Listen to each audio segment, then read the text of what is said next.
Welcome to In the News for August 11th, 2023. I'm Brett Burney from appsandlaw.com. And I'm Jeff Richardson from iPhone JD. Hey, Brett. Good morning, Jeff. We just want to let everybody know we are thrilled to announce that today's episode is sponsored by SaneBox. You can find out a little more information by going to sanebox.com/inthenews. You'll hear a little bit more about that later on. But Jeff, we are coming up to a holiday, at least here in the United States, called Labor Day. And, some people might think about that as a very auspicious, auspicious kind of a holiday, but we like to think of it as, maybe there's a new iPhone on the horizon.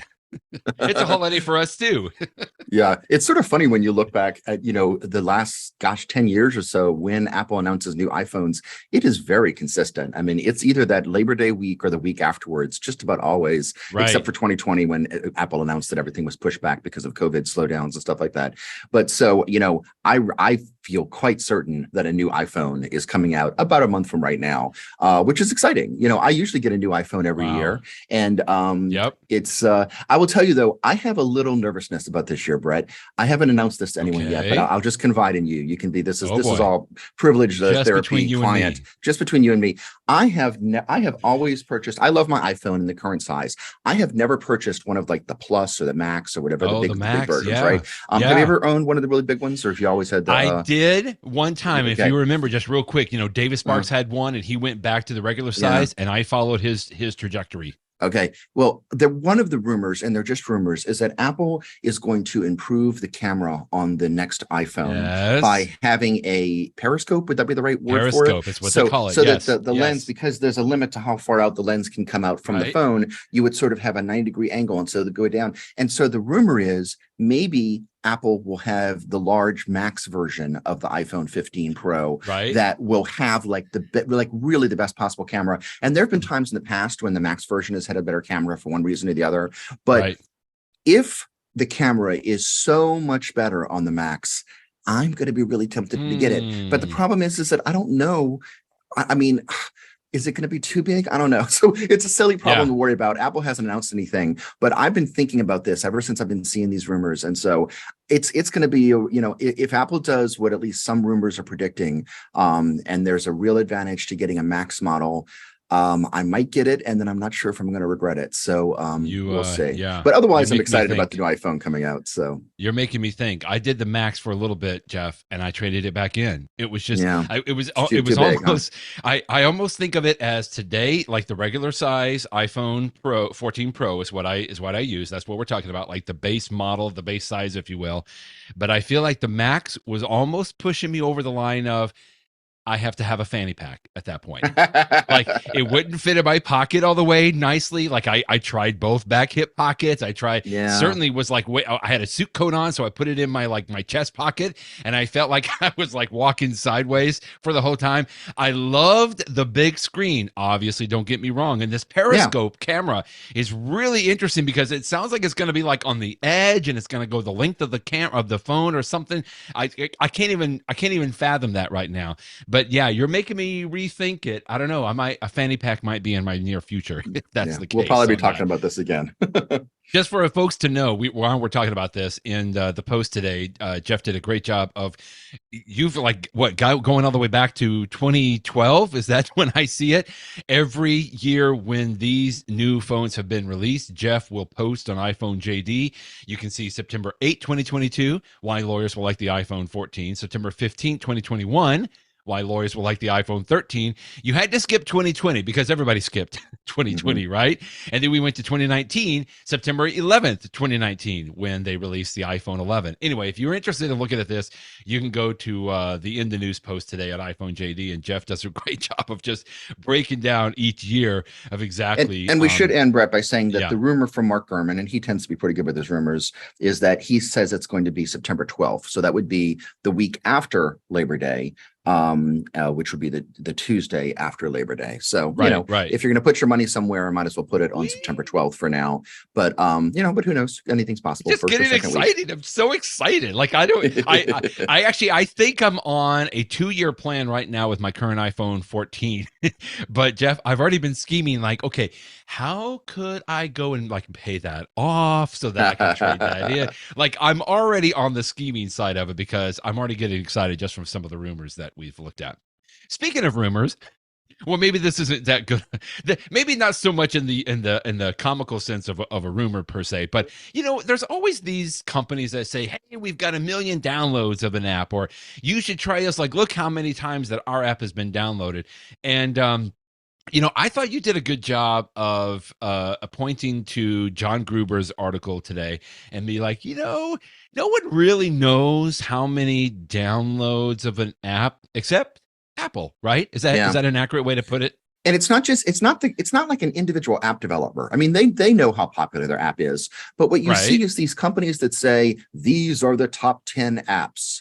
And it's like, okay, so unless you went individually to those 10 people, but then you also have to go to every single other developer to get their downloads. There's no way you would actually know who are the top apps, across the board as an aggregate. And yet these companies release the data and it's reported on by the mainstream news as if it's gospel. And so he dug deep into one of these companies, and the way that they came up with their numbers is really sort of interesting. They have apps on the App Store that they encourage people to buy by making them free. And they do things like, one of them is like some Safari plugin that supposedly tells you if you've been using the web too much and you should take a break. But in the process of doing so, it sort of snoops and spies on everything you're doing on the web. And in theory, to a certain degree, what other apps you're using. And because the way that the iPhone is sandboxed, there's limits to how much an app could even do, but they do some of it. Or another thing that they'll have is it'll be like a free VPN software. Yeah, and, VPN gives you a private, Wi-Fi. But once all of your internet data goes through them, they could then peek at that data and say, okay, right now it looks like they're using Facebook. Right now it looks like they're using, LinkedIn or whatever else. And so then they sort of spy on you, and then they aggregate that and they come up with their predictions. But the thing is, look, there's two aspects here. First of all, these apps themselves are, a little slimy in terms of the privacy violations. But I put that to the side because, like, heck, if someone's going to, and the problem is people using them may not understand that, but let's just assume that they do. Even if they do understand that, these companies are extrapolating from just that small subset of all users, the people who are going to download a free VPN app, as opposed to a paid one from a more reputable company, or as opposed to not using a VPN app in the first place, which is probably what 99% of iPhone users do. Exactly and so right. The sample size is so small, and the slice of the population is people that are just trying to get these free apps and trying to do things. I don't even know that that's a representative sample, even if it was. Even if the sample size wasn't the issue, just the nature of who's in that sample. So for all of these reasons, when you see companies like what's the one here is called Sensor Tower, but there's others, when you see them reporting on, this is the number one app, or, this was the top thing, you should really, it's not that they're completely pulling it out of thin air, but the statistical soundness of the conclusions are very suspect, which is why when you led into this, Brett, you said, this is sort of like rumor. It is sort of like rumor. When people have rumors, maybe they heard somebody as they were walking out of the building mention something on the subway, and someone saying that's the, it's that sort of thing. Maybe there's some slick of knowledge, and sometimes it's true. But you should look at these things, very, very suspect. Maybe one of the reasons something like this is necessary, or I feel like it's almost like they're grasping a little bit, right? Because I remember back several years ago, Jeff, that we would constantly be getting app referrals, right? Or we would say, hey, have you looked at this app? Like, there's an app for that. Like, if I felt like the app excitement has maybe died off a little bit. I mean, that could just be my own kind of personal experience, but I felt like it's very rare that we see really good new apps, and that's sort of I mean some of those comments that I'm saying there, because I think it really is hard to find newer apps. It just feels like that even you and I, over the past couple of years or so, when we see an app that we really like, it's kind of rare. Well, one that you also pointed to today, I think falls into that latter category. Like, we're really excited about a new app called Callsheet. And I think either you said this or Jason Snell said this in one of the articles that you linked to. It really solves that, hey, where have we seen him act before? Like, where have we seen that actor before? A lot of times we go to the Internet Movie Database, IMDB, which has been around for years and years and years. But this little app called Callsheet is, I think I'm gonna have to download it and try it. It looks really good. It's almost like a simplified Internet Movie Database app, but the execution looks really good here. And that's the key. The IMDB app, I use it all the time for exactly what you said. I'm watching a TV show, an actor comes on, I want to see what his name is and then see what else. And it's like, oh yeah, I know him because he was in this show I watched 10 years ago, whatever. Right. But the IMDB app is such a pain. I mean, it's ads and it's pop-ups and it's just so much nonsense. Whereas this app, Callsheet, it's a very clean interface. There's no ads, there's no pop-up, there's nothing obnoxious about it. I mean, it's just pleasant to use, not to mention faster to use as a result. Yeah. And so just for that reason alone, it's good. Now it uses most of it uses a different database, something called that I had never heard of before, called the Movie Database, which I guess is a competitor and alternative to the Internet Movie Database. But and so far I've only played around with the app a little bit, but it looks perfectly accurate to me in the things that I've done. We'll see if maybe it's missing something over time, but it looks like it's about the same. So why use a clunky interface when you well, I guess the answer is because it's free. But you can pay just a tiny bit of money. I mean, this is only $9 a year or $1 a month, and you can get a very clean interface.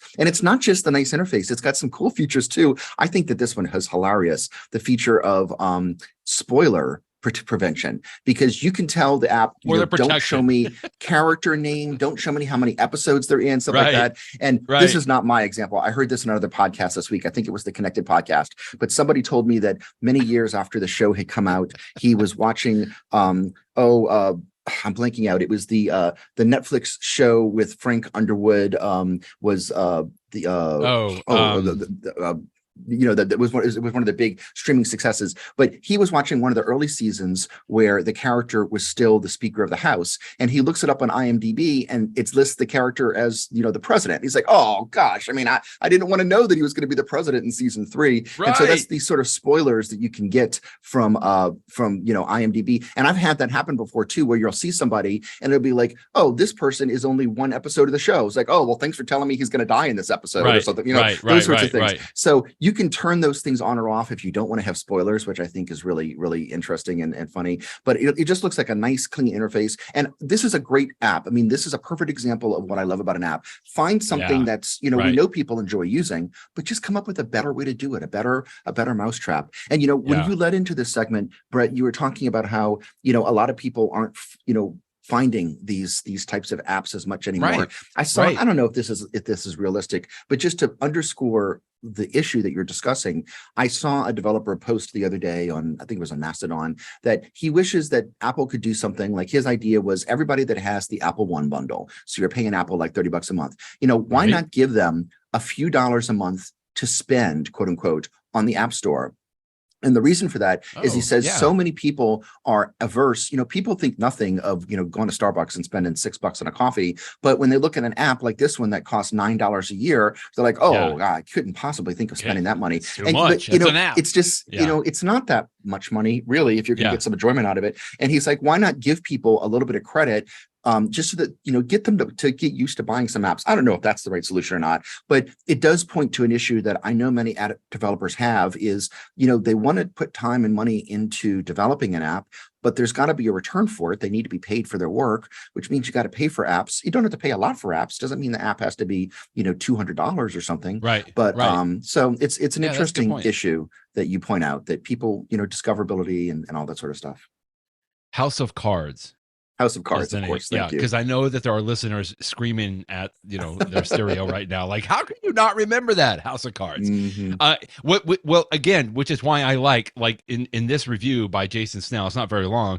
It's actually his friend, right? Casey Liss is the developer, and a lot of people know Casey Liss. Yeah, he's on the Accidental Tech podcast. He's very well known. And that's his advantage. So, I mean, he's well known by a lot of people. He has his own podcast. And so he's going to get the publicity for his new app that if some Joe Schmo in the street comes up with a new app, no one, it might be just crickets in the wind. Nobody might hear about it.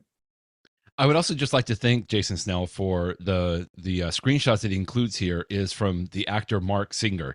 I remember watching Beastmaster 2 through the portal of time. And this was 1991, but I remember Mark Singer from the original V miniseries in 1983. I loved that show in the 80s. Me too. I loved that show. Too. Oh my goodness, wow. I remember we would race home with our bicycles, I think, from school, and we were like, we got to go see and I remember my friend I think he had a V flag hanging in his room. So anyway, thank you, Jason Snell, again for that. Speaking of another app that we know we have liked and talked about several times is Carrot Weather. Now, I know that you subscribe to Carrot Weather. You said as much today in your post. I've dabbled in it a little bit, but I just haven't found the need. To your point, it's like this would be one of the apps that I know that I would pay for. Like I've paid for Flighty. Like this would be a subscription app similar to what we were just talking about with Callsheet. That like it's worthwhile paying for. It's just I'm not that much of a weather hound, so I haven't. But this would be one that I would definitely, like another one would be a Fantastical, for example, right? Well, anyway, you linked to a funny story about Carrot Weather today. Not the app itself, but where the app is getting its weather data from. It was a little scary, the headline, but kind of funny too. Yeah, according to the weather data, everyone in Memphis is dead. Carrot Weather, it's one of the things that makes it so powerful is you can choose where do I want to get my weather data from. You can get it directly from Apple because, of course, Apple years ago bought Dark Sky, but you can also use Foreca or you can use some of these other ones. I think there's like 6 or 8 AccuWeather.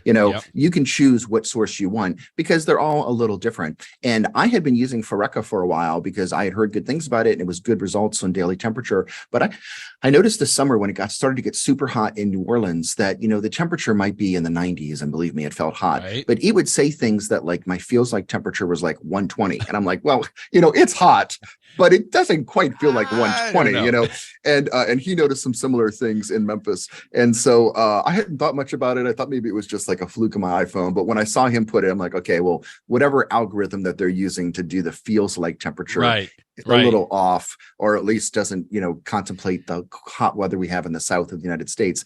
And so I switched over to the Apple weather. And so far it's been, much more, believe me, it's still hot. Don't get me wrong. But the feels like temperatures are a little bit more accurate. But it is sort of a good reminder that, there's different sources of this data.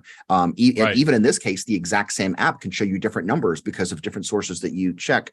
And so it's just a good reminder that if you do care about something like weather data, consider the source. Stephen on his post here has 3 different screenshots. One is from AccuWeather, where the temperature is 96, but it feels like 115.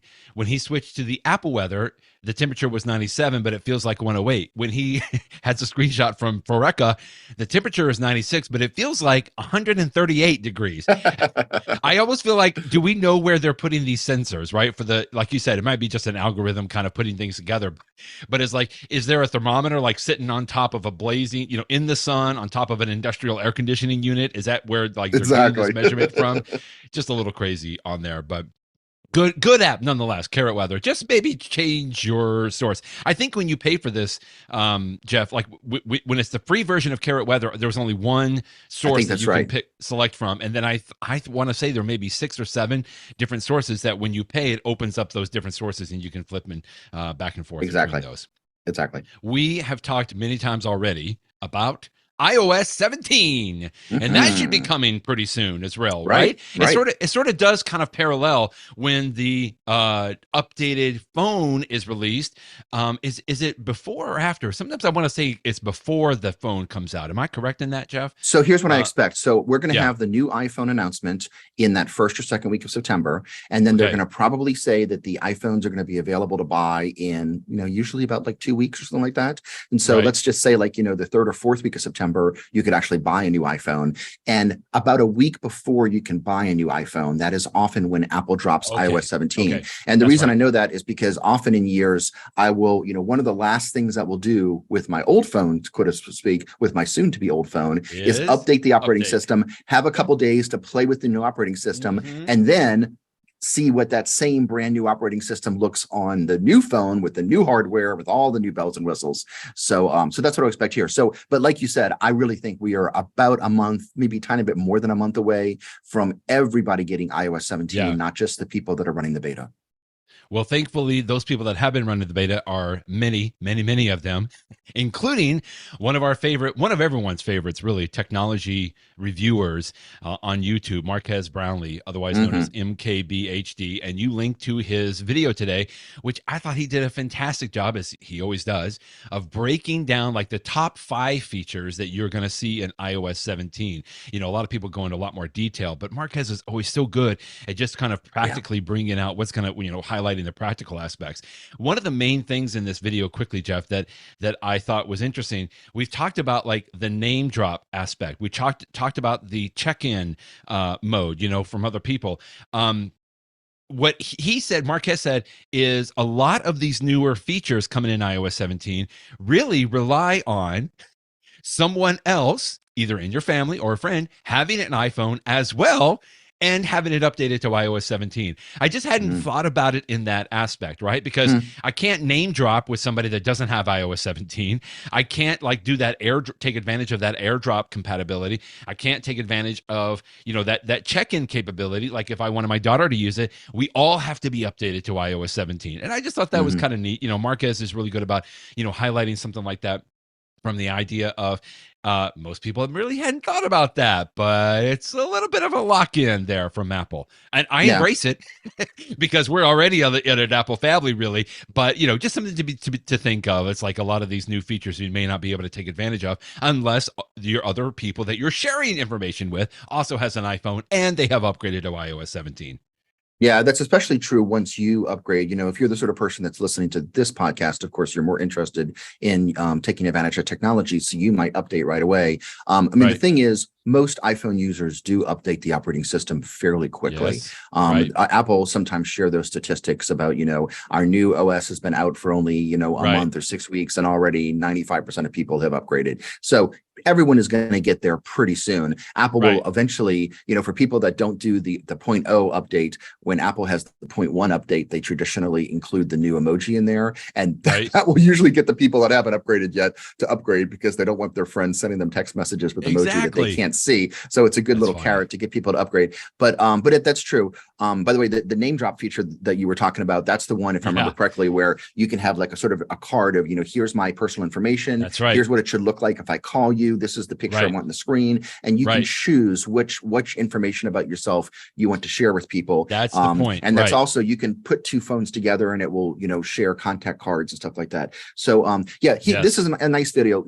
The production quality on Marques's videos is always amazing. But I also think that the curation value here is good too, because there are countless new features in iOS 17, and the 5 that he picked are all cool little things.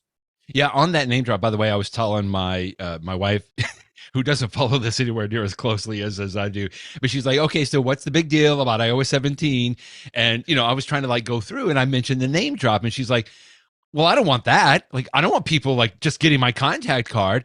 And Marques, in this video, to your point, Jeff, does a good job of saying you customize exactly the kind of information that you want them to have. Marques even says you can share. Do you want your picture shared? Do you want your phone number shared? Do you want your address shared? Do you want a fake phone number shared? That's okay. You can create your cards. And then when you do that name drop, and that animation is brilliant. I almost feel like, is this going to be like a party trick that people are going to try a couple of times and then never use it again? I don't know.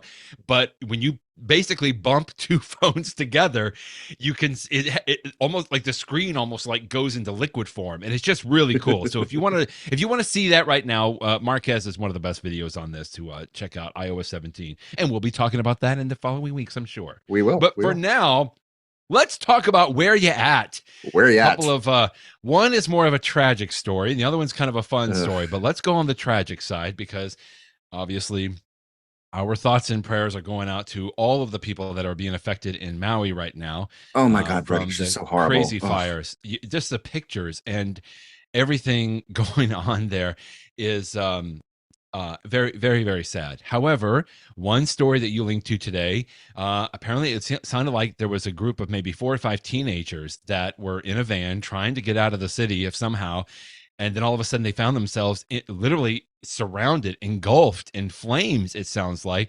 They didn't have cellular capabilities because, my goodness, it looked like they were in a fairly populated area, but who knows? I mean, the wildfires Yeah, have just everything been was shut ravaging down. everything. Yeah. So everything was shut down, but they needed help. They couldn't get out.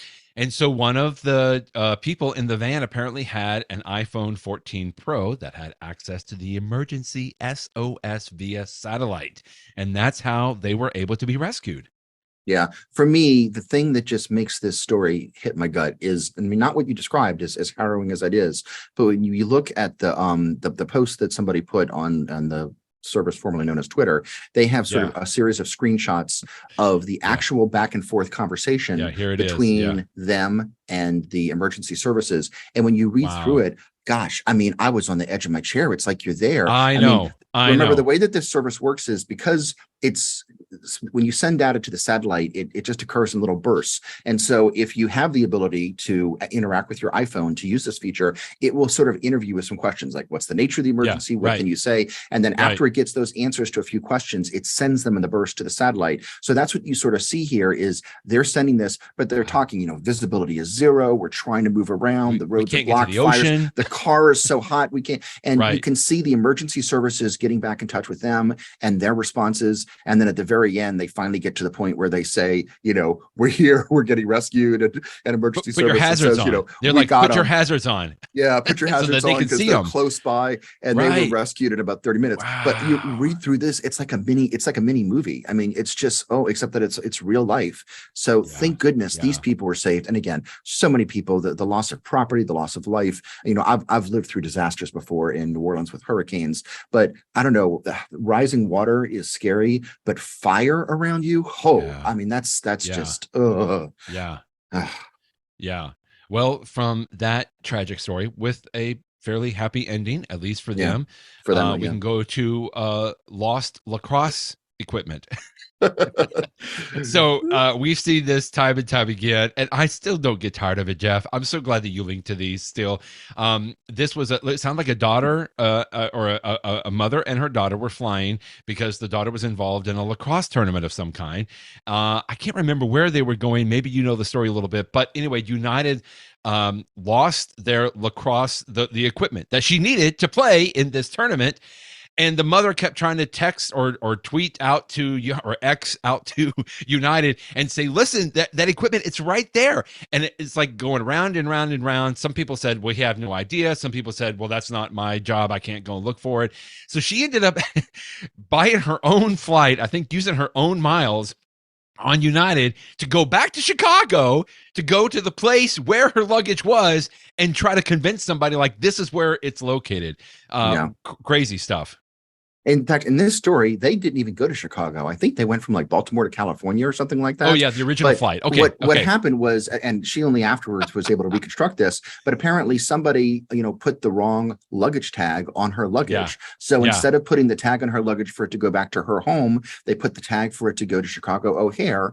But of course, the computer systems at United, as simplistic as they are, they certainly can't capture something like that because they were associating that luggage with a different person. But it's so, you feel for this person because she's calling, she's texting, no one's answering. They're saying things. She's like, can you just put me through to somebody? Not my job. At the O'Hare baggage claim because the bag's right there, and they're like, nope, we can't do that. There's no one there to talk to you. There's nothing you could do.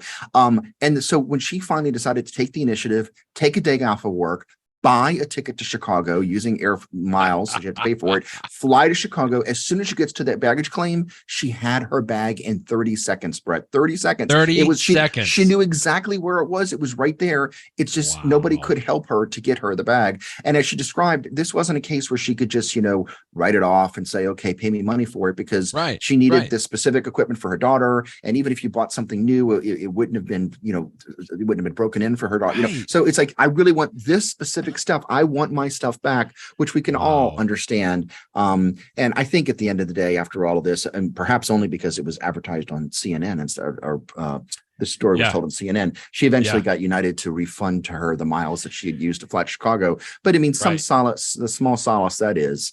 But again, unless you have that $25 air tag on your luggage, you don't even have the option to know where your luggage is, to have the possibility of going to get it. So thank goodness she was smart enough to do that. And again, if folks now, who travel and who check bags don't understand the value of an AirTag, I don't know what more to say. Stories like this, it's the best marketing Apple could have, I know. This is crazy. Yeah. United, I feel like United, you need to do better. Like, train your people, make sure that they know about this, but also good on you for depositing her 30,000 miles back into her account. Last one in this segment, Jeff, where your son at? This was a great post you had this past week from none other than your teenage son, which I thought was brilliant. So proud of him. We're so proud. When he showed me this, he says, he told me and my wife, he's like, I'm going to run a test. And so I was like, okay. And so he touches something in his iPhone, and I get this text message from him saying, in trouble. And then here's where I am. And it had both the street address, and it had like a map that I could tap on and go to the Maps app. And it had the longitude and latitude. And I was like, wow, that's actually pretty cool. So he's like, if for some reason I ever find, because, he's driving now, he's got his own car. If he ever finds himself just in a truly bad situation, maybe even one that somebody's, who knows, trying to attack him and he can't even say anything out loud, he could just press this one button on his phone. And it will send this text message to me and my wife and just let us know exactly where he is. And it will at least alert us. So, and again, I could always, we use Find My within our family. So if I wanted to reach out and find out where he's located, or vice versa, me, we can already do that, but I wouldn't know that he's in trouble. And so this is a great way of, him just, reaching out to us. What I love about this, though, is when he was talking about it later at the dinner table, because I put this post up and a number of people posted comments, and some people sent me emails separately about it. Yeah, and so I was I was sharing with my son the feedback on his app and that people had enjoyed it. And as we're all talking about it, my daughter, who's a sophomore, about to be a sophomore in high school, she looked at him, which she's like, you made a program? Like, it was as if it's like you performed brain surgery. It was that sort of because I don't think she understood, that, it's not that hard to put together a shortcut like this. And so I thought it was really cool that he put together something that, again, you always hope that you're never going to need to use this. Of course. But in case you do, that this would be something to let your loved ones know where you are. That was my first thought on here. I was like, wait a minute, I've got Find My. I use that, several times a week to basically just, okay, is my daughter coming home? Where is she? Because in a similar way, she's driving as well. But just having this as like an additional comfort button, if you will, right? I mean, almost like a panic button, but I kind of hate to use that term. But I just feel like I'm telling my daughter about this. Like, I want her to create this. Like, your son should create this and sell it as a new app, Jeff. I'm just saying. But this is really cool. And like you said, it is the shortcuts, and you detail it out exactly here, I think, how they can create it. And even somebody, as you mentioned in your comment to your post today, was like, thank you. I've never used shortcuts, because we find that quite a bit, right? People haven't really delved into shortcuts, including myself, not very much, but they're like, this is a good impetus. Like, I might make sure that I've got this on my family's phones. So thank you. And thank you, little Richardson. That was fantastic to your son for doing that. That's great. All right. Well, let's quickly talk about SaneBox, since they are our sponsors today, and we are thrilled to have them. You can find out more by going to sanebox.com/in-the-news, just all one word. We talked a little bit about this last week, about how to set it up. You can go and get a free trial. In fact, you can get a free 14-day trial if you go to sanebox.com/in-the-news. And then if you decide to pay for a few of the features, we'll talk about that probably maybe next week, which features that you might want to sign up for. Then because you signed up through that URL, you get a $25 credit toward a subscription. So it's a win-win on all of the aspects. I got to tell you, Jeff, I wasn't a big SaneBox user until maybe just a few weeks ago. But one of the highlights that I will share that I have truly enjoyed is I set up SaneBox to apply to my personal email account that I've had for probably 23, 24, 5 years at this point. And it's basically a catch-all for lots and lots and lots of email, right, Jeff? Over the years, because I've placed orders, I get, I signed up for their newsletter, or I signed up for, there's an interesting, new blog. I want to sign up for their newsletter. And over the years, I have found, or I guess I didn't realize it. I'll put it that way. I didn't realize how many newsletters and emails that I get. And I don't want to delete them necessarily, because I might want to read them. Like, a few of them I'm still very interested in. And others I just keep on in case they have like a special sale or something like that. I want to get notified for it. But once I've signed up for SaneBox and it looks at my emails coming in, it looks just at the subject line there, and it recognizes where the domains or where it's coming from. SaneBox automatically set up an @Sane News folder. And we say @ because that means it's a little @ symbol, and that usually means that your folder now goes to the top of your inbox list, right? For your subfolders. And so @Sane News means that now all those newsletters that come in every single day immediately get shunted over to that @Sane News folder. Doesn't delete them, doesn't get rid of them. It just puts them, parks them there, so that now when I go to my inbox, Jeff, it is so refreshing, I got to tell you, that I just see the emails that I need to perform some action on, right? Exactly. It's like a family member has emailed me, or somebody has reached out to me, a friend or something like that.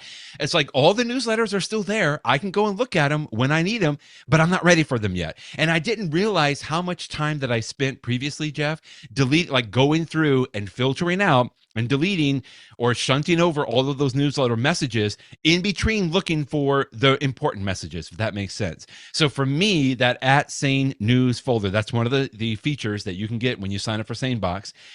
I feel like now it's not a stress level to go and look at my mailbox, because I know that it's just going to be the messages that I need to take some kind of an action on. And then that Sane News folder is parked over there, and I can go to it, and maybe like once a day now, I'll just go through and say, oh yeah, well that's interesting, or that's a new sale on that place, and I can get rid of them all as well. So that's one of my favorite features so far in using SaneBox.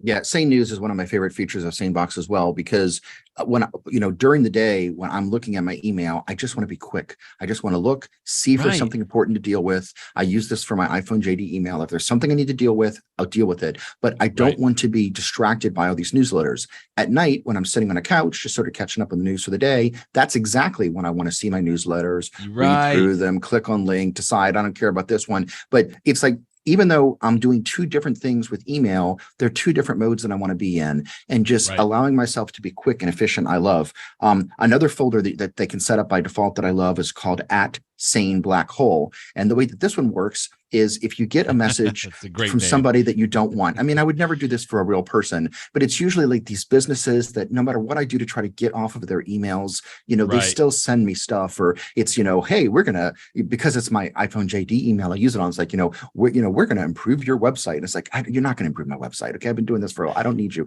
And I'll just take those, and all I do is move them into the Sane Black Hole folder, and I'm done. I will never again see something from them. And it's not the same as a spam filter, because people that send spam are usually changing their email addresses every time. You use your built-in spam filter to deal with that stuff. But for these things that, maybe it's a legitimate or quasi-legitimate company, but you just don't want to get that stuff anymore, just stick it in the Sane Black Hole. And the thing is, it's not like it's gone forever. If I really ever wanted to go, I could look in the Sane Black Hole folder and pull something out. And all you do is, training it. If I take the email and move it into Sane Black Hole, that trains SaneBox using like artificial intelligence to do the same thing automatically for future emails. And it works in reverse too. If I take something out of Sane Black Hole or Sane News, as you were talking about, and I drag that into my inbox, then it will know, okay, this is actually a newsletter, but Jeff or Brett has told me, don't put those in the Sane News folders, actually put those in the inbox, and it will do that in the future. So I love that it's sort of intelligent, it's easy to use, but anyway, those two folders right there, if nothing else, that's great reasons to use SaneBox.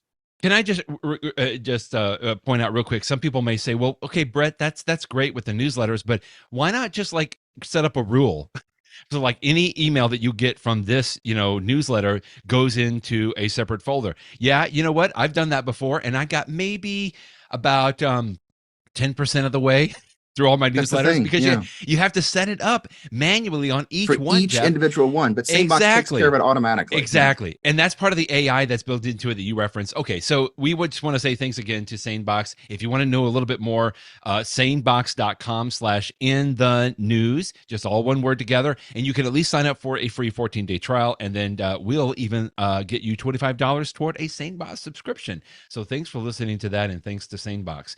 In the know. I have something that has been troubling me for a little bit, that I've got a bunch of apps. We were talking about apps before.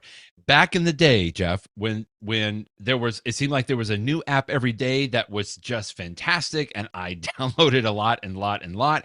Right. And so what would happen is I still got probably around 300 to 400 apps on my iPhone, because some of them I just don't want to get rid of, and I never know. Maybe one day I'm gonna like doing it. And Apple has given us ways to do whatever they call that app.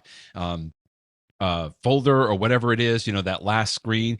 But I've noticed over the last couple of years now that if I go to an app that I haven't even touched in maybe 6 months, maybe a year, that it's not actually available on my phone. There's a little cloud download icon next to the name of the app. The app is still there. I see it on my phone, but it's like I have to re-download the app. Now, this I found out was introduced in iOS 11.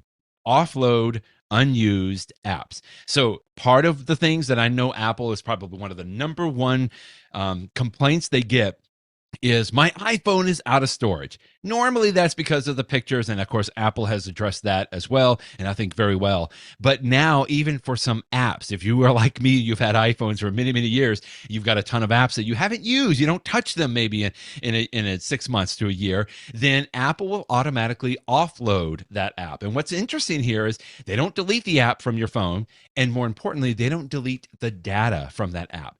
So like if you had documents stored in a certain app, or you had some settings that you had set up in that app once upon a time, all of those settings are still there. So if you want to go and re-download that, the major thing is you have to be connected to the internet in order to re-download that app. And it's very quick, I find, because it's offloaded and not deleted. It's very quick to re-download those apps. However, again, you have to be connected to the internet in order for that to happen. So I'm okay leaving this turned on, but if you want to turn this off, you can go into your settings app and you will go down to the App Store. So this used to be the iTunes and App Store, if you remember.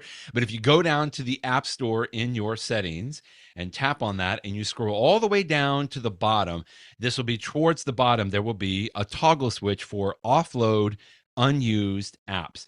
This automatically removes unused apps, but it keeps all documents and data. So reinstalling the app will place it back your data if the app is still available in the App Store. That's another danger, Jeff. Some of these apps I've tried to re-download and they're like, oh, no longer available, just because it was so long ago. It's not Apple's fault. It's just the apps have gone out of support. So anyway, that's a feature I just wanted people to be aware of. If you don't want Apple to automatically offload these unused apps, you can toggle that off so all of your apps are going to stay on your phone. I like having it on because I know that it does. I think my iPhone does a very good job of managing the storage components on my phone, but you can turn that off, offload unused apps.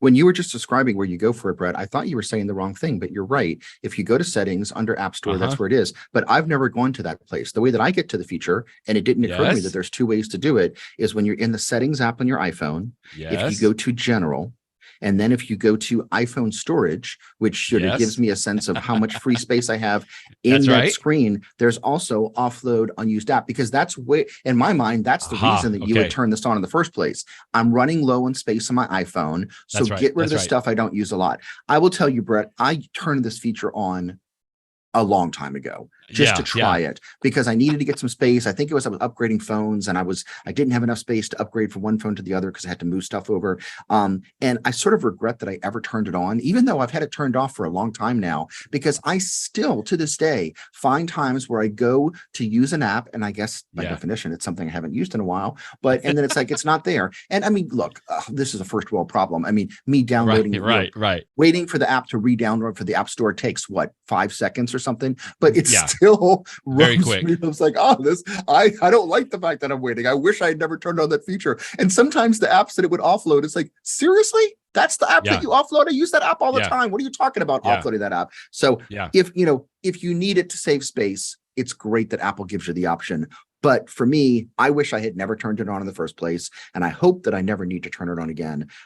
So anyway, but I'm glad that people now know where it is, however you get to it, whether you go through the App Store through settings or through Space through settings. Yeah. And even on the iPhone storage, like it goes and it will have the little iCloud icon next to that list of your apps. Like for example, Filmic Pro, I don't use that on my iPhone. I use it on my iPad a lot, but it has the fact that it's offloaded, and you can't offload individual apps that way. Like if you don't want it for a while. Anyway, just wanted people to be aware of that. Offload unused apps. One more thing. I mean, I guess we could both be talking about this feature. If you offload the app, it doesn't offload your data. So just so you know, like if you have a relatively small app, but you've got all of these downloaded movies, like if you had downloaded movies on the Netflix app, and that part stays in your phone. It's just the app that goes. Another thing I'll mention is if you're doing this to save space in settings, when you go to it the way that I suggested through iPhone storage, it will actually tell me, like right now I can see in my phone, if I turn on this feature, it's going to save me 14.68 gigabytes. So that's nice that I'll know, like, this is what I gain by turning this on. I know precisely how much space I will gain. What it does not include in here is, however, this will cause you agony for years to come. That's my little add to it that Apple should put, but does not. Okay, so my tip of the day is a continuation of what we were talking about at the end of Where You App, which is shortcuts. You know, the shortcut that my son put together is very simple. And the reason that I wanted to set out in my post earlier this week, the steps that he used, which is just so simple: send a text message, figure out where my location is, send that location. Anybody could create that shortcut. The Shortcuts app is an app that we all have on our iPhone, but I know from talking around that most people don't touch it. They don't even think about touching it because they think, oh, that's like computer programming or something like that. And I guess to a degree it is, but it's so simple. I think of it more as Lego. It's putting together building blocks. First, I want you to send a text message. So you get the little building block that says send a text message. And you just, tap here, it's from me automatically. Who is it going to be to? Or do you want to have a pop-up list of who someone sent it to? And then know what's next. Now, here's what I want to say. And what's next? I want to get you my current location. And putting together these shortcuts, it's really, is simple. I mean, I mentioned the other day when I said that my daughter was looking at my son as if he had done something crazy to design a shortcut, but it's not crazy. It's something that anyone can do. And there's so many useful things that you can do with shortcuts, whether it's sending people messages or whether it's putting together information. I've mentioned in the past that I have a shortcut that, and this one's a more complicated one, where I take automatically pictures of any receipt, and it helps me to format the title of where the receipt is from, including places that I might go to frequently. I can just tap one button and it automatically fills in that name, and then it saves it into a specific folder. I used to use Dropbox. Now I'm using iCloud, the iCloud for it. But just so that I can have receipts, I don't need to keep the paper, but I can get to them again. And I have a million other little shortcuts that are either very simple, as simple as, have a shortcut that you can tell your spouse, I will be home in about blank minutes. And all that shortcut would need to do is figure out your current location, find out how long it would take to drive from where you are to your house, and then put that in there. These simple little things that you can trigger so easily, because there's a million ways to trigger a shortcut. You can put it on your home screen. You could put it in a million different places. You put it on your Apple Watch. And I like this.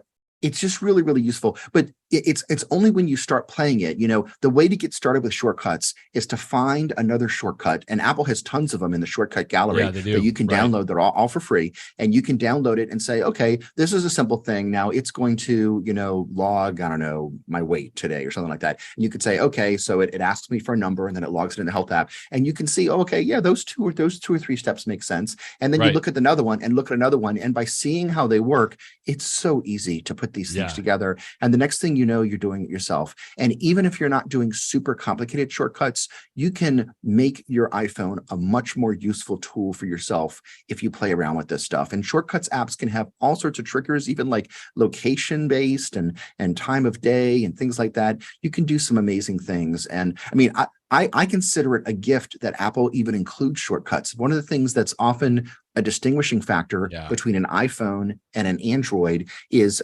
Android phones, I think, are really good for a certain sector of the population, people that want to be super, super fiddly about every aspect of their phone. Android gives you more power that way. Of course, it also means that you're open to more, hacking and other stuff too. So I'm glad I don't live in that world.